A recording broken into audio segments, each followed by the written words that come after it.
Charlie was going up to heaven. She was nervous. After all, after everything that happened, she didn't know if they were going to listen, but she took a deep breath.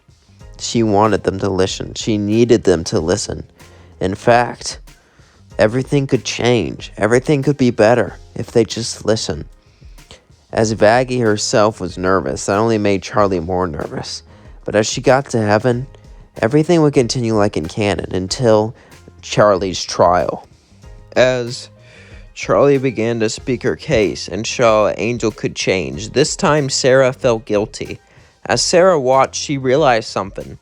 She sent tons of people down there just to destroy and cause destruction. For what? To stop people from changing? To stop what was going on? The whole point was so hell wouldn't outnumber heaven, but now she realized something. If they can just join heaven, maybe that wouldn't be a problem.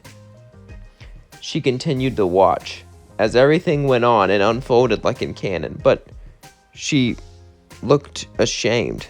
As the trial went on, eventually Adam would reveal everything, and everyone would look at Sera. They were ashamed of Sera. They were ashamed of what she did. How could Sera do this? How could Sera let so much death, so much destruction, just cause so much destruction happen across the planet, across hell, just to have people be slaughtered for no reason other than you're scared of them? So ignorant. Sera realized this now, as Adam says, "When I come back there, you won't come back. I'm in the extermination." Lute and Adam both looked up. "What are you talking about?" Charlie said. "What? Really? Yeah. It's wrong. It's savage. And I shouldn't have done it." Charlie and Emily both looked at each other. They were stunned. Emily couldn't believe Sera just changed her mind like that. Well, Charlie couldn't believe she did it. She talked him out of extermination. Now all they have to do is redeem a sinner, and everything will be complete. Sera looked and said, "We'll have interviews with your clients, and we'll be ready to let them in when they reach a certain level." Adam and the rest would say, "Let them in." The angels were against the extermination, but now some of them are against letting them in. They feel these new factions coming up into heaven. However, Sera is the one in charge, so they are forced to obey. As they all start to leave, Adam would leave also. He would be extremely angry with this decision. But as Adam left, Charlie would say, "Thank you, Sera, thank you." Sera would say, "No, thank you for opening my eyes. They're just people like us. I became blind with power, and I did something horrible to protect us. But it's not too late to change, is it?" Charlie would say, "No, it's never too late to change." As they would hold hands and sing a song about changing for the better. As then Charlie would go back down, as Sera and Emily would be happy. As we cut to Adam, Adam couldn't believe this as he was talking to Luke. "Could you believe this bull crap? How could they let this happen? How could they let something like this tear us apart? Are you serious? This is totally bogus." Luke would say, "I know.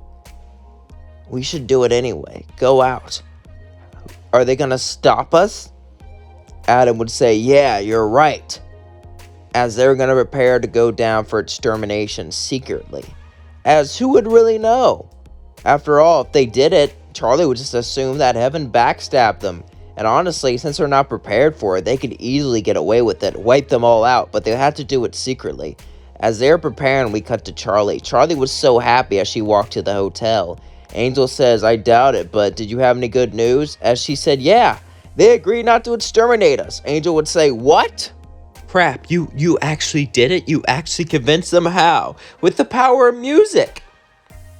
Angel would say, I can't believe it." Vaggie would say, I can't believe it either, really. It's amazing, isn't it?" Charlie would then start to sing and dance and just be super excited, as everyone else simply just watched her, and well, she did it. She managed to save her home, and now she doesn't have to build an army or anything. She can just continue redeeming people. As in Charlie would say, "Thank you, Angel." Angel would say, "Thank you. What did I do?" Charlie would say, "When I sent you out, it was a test for everyone to see, and you passed. You did so well. Heaven agreed to let us live." Angel would say, "Really?"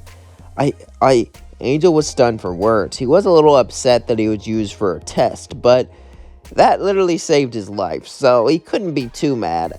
And he did it. He did something. He always thought he was worthless. The fact that he saved people, the fact that he saved everyone, he couldn't believe it. As then Charlie hugged him and said, "Thank you." Angel would smile and say, "Yeah, thank you. And we should get ready to, see other people in heaven. After all, you will be interviewed up there." Angel said, "Yeah, I'll get ready. So will you, Sir Pinchas." Sir Pinchas said, "Right. I will get ready. Hopefully my egg boys will be ready to go along with me." As then we cut back to heaven. Luke and Adam were gathering a few exorcists. The majority of them didn't want to get involved in this. After all, their lives were kind of ruined now. Their entire life was wiping out pathetic demons. But now they're seen as fellow people, so they were trying to live normal lives. But Luke and Adam managed to get a small army, a tiny fraction of what he had before. However, this probably wouldn't work. As they're all training, they couldn't go down and wipe out all of hell like they used to. As Luke says, what are we gonna do? If we can't destroy the number of them we used to, we'll destroy the most important one, Charlie. Once our hotel dies, hell will be a threat again, and we'll have more soldiers for the next exorcist. That's genius, sir. I know. That's why I'm the best, Adam says, as they both laughed, as they got ready to do so. They would train intensely for weeks, and as they were training, Angel and Sir Pinchas would go to heaven for interviews. It made Adam and Luke sick. It made them realize why they needed to train. But on the day of the extermination, something would happen. Suddenly, God himself would walk to them. "I've been gone on vacation for a very, very long time. And I decided to get involved. Stop this pathetic exorcism idea. So dumb. Adam, can I tell you something?" Adam would look at God himself as Adam began to shake. Yeah? Why do you defy heaven? You know what happened to the last person who did it, right? Adam would say, "This is different. I'm doing it to save heaven." God would just laugh. Oh, Adam. I had so much hope for you, but now you're gonna have to leave. You see, the whole reason Armageddon hasn't happened is because, well, the devil doesn't want to do anything, and I don't want to do anything either, so... You're entering a deadlock between the both of us. Neither of us can do anything that we want. However, I do have a permanent solution for that. You see, I wanted to have peace, so I just left. Because, well, creating things is so boring. I just want to have fun, and answering prayers is so annoying. Why do humans always want more? Wham, wham, wham, I'm starving. Wham, wham, my kid is sick. Humans are just so annoying. Anyway, I think it's time that I take care of this so I can go back to vacation. Adam would say, "Hold on a second. You can't just..." God would laugh. "You defied me once, Adam, with that apple. You will not defy me again." As suddenly, Adam would look around and see nothing but a red sky and buildings all around him. As he looked down, his suit was red. He couldn't believe it. He was no longer in heaven. As he began to look around, he was confused, but then he realized where he was. As Adam began to get angry, how could this be? How could he be sent down here? He wasn't a sinner. He was going to save heaven. He couldn't believe it. He stood up and stuck it to the man before. Now the man brings him back down here. But suddenly, he felt a tap on his shoulder. As he looked behind, it was Lucifer. "Hello there, buddy. We're just the same now. Sorry I tricked you to eating that apple.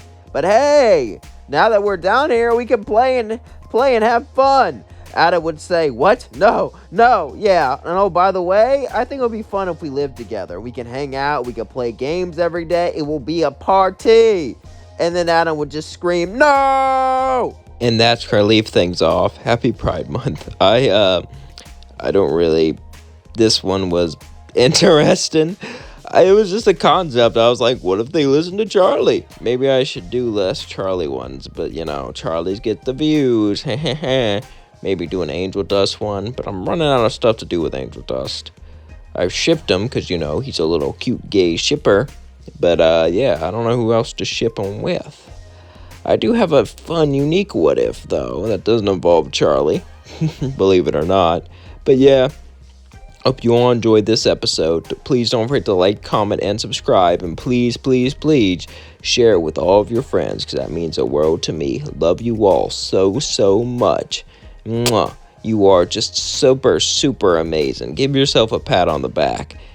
And if you watched it through here, type hashtag Angel Gay Ship. Why? I don't know. Just something random to type in the comments if you made it this far. Bye, my beautiful subscribers. Before I go, don't forget to hit that subscribe button and hit that bell for more notifications. Peace out.